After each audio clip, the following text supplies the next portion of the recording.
خدا جو ایک رحیم ہستی ہے، ایک رحمت والی ہستی ہے، انسان کی ہسٹری ایک بے رحمی یا ایک انفورگیون ایکٹ سے شروع ہوتی ہے. تو خدا ایک جو رول ماڈل ہے پوری انسانیت کے لیے، وہ کیا کہتے ہیں، پہلے شیطان کو فرگیو نہیں کر سکا تو ہمیں کیا فرگیو کرے گا؟ پہلی بات جو آپ نے فرمائی ہے کہ شیطان خدا سے بہت محبت کرتا تھا، غالباً آپ کا اشارہ ابلیس کی طرف ہے.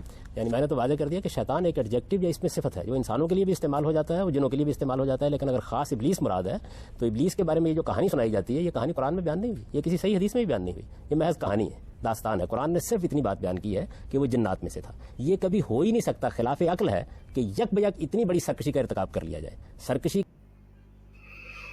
تو بھائیو، آپ لوگوں نے سنا یہ مولوی صاحب جاوید احمد گھموری یہ کہہ رہے ہیں کہ یہ شیطان کا جو واقعہ ہے کہیں پر موجود ہی نہیں ہے. مطلب شیطان نے جو شرکسی کی، اللہ سے بغاوت کی اور انکار کیا، تو وہ کہیں پہ ہے نہیں. تو صاف بول دیا، صرف اتنا لکھا ہے شیطان جنوں میں سے تھا. اس نے کہا کہ صرف اتنا ہی لکھا ہے کہ شیطان جنوں میں سے تھا قرآن میں، اور کہیں حدیث میں بھی نہیں ہے، کچھ نہیں ہے. تو آئیے دیکھتے ہیں کیا انہوں نے صحیح کہا. یہ سورہ بقرہ کی 34 نمبر آیت ہے. دیکھیے یہ کیا لکھا ہے. And we said to angels, اور ہم نے اینجلس کو کہا، تمام فرشتوں کو کہا، بو ڈاؤن ٹو ایڈم، ایڈم کو سجدہ کرو. دے بو ڈاؤن ایکسیپٹ فار سیٹن، اور سیٹن نے نہیں کیا.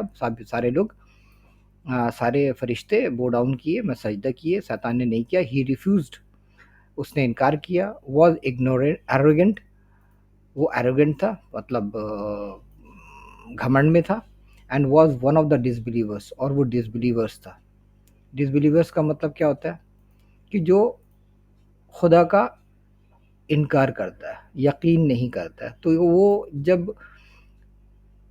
اللہ اس کے سامنے ایڈم کو سجدہ کرنے کو کہہ رہا ہے اور وہ انکار کر رہا ہے، ایک طرح سے وہ توحید پہ قائم رہا اور وہ ڈس بلیورس کہلا رہا ہے. اللہ اسے ڈس بلیورس کر رہا ہے. ڈس بلیورس کا مطلب جو خدا پہ یقین نہیں کرتا ہے، فرشتوں پہ یقین نہیں کرتا ہے، نبیوں کو نہیں مانتا، حضور کو نہیں مانتا ہے، حضور صلی اللہ علیہ وسلم کو نہیں مانتا، وہ ڈس بلیورس کہلاتا ہے. یہاں پہ تو حضور کی پیدائش بھی نہیں ہوئی ہے ابھی، پہلا آدم علیہ السلام ہی آئے ہیں، اور وہ انکار کر رہا ہے. وہ بالکل صحیح کر رہا ہے،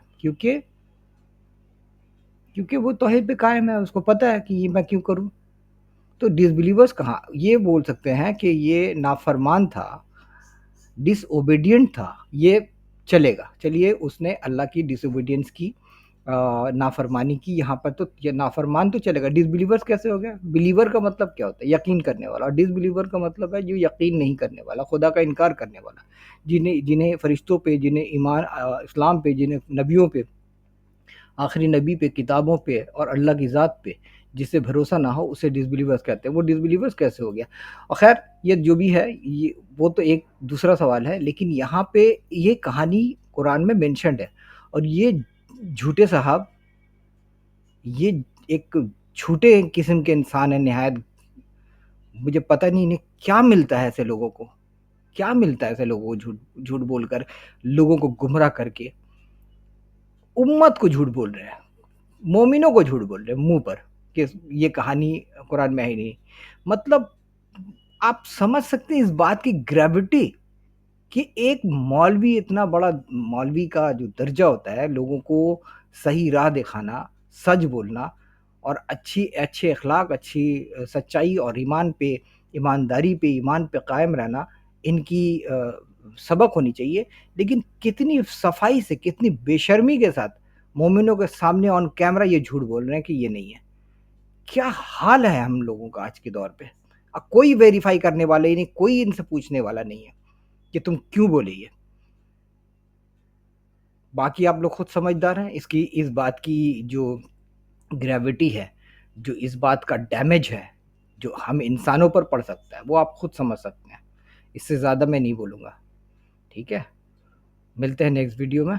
تب تک کے لیے اپنا خیال رکھیے.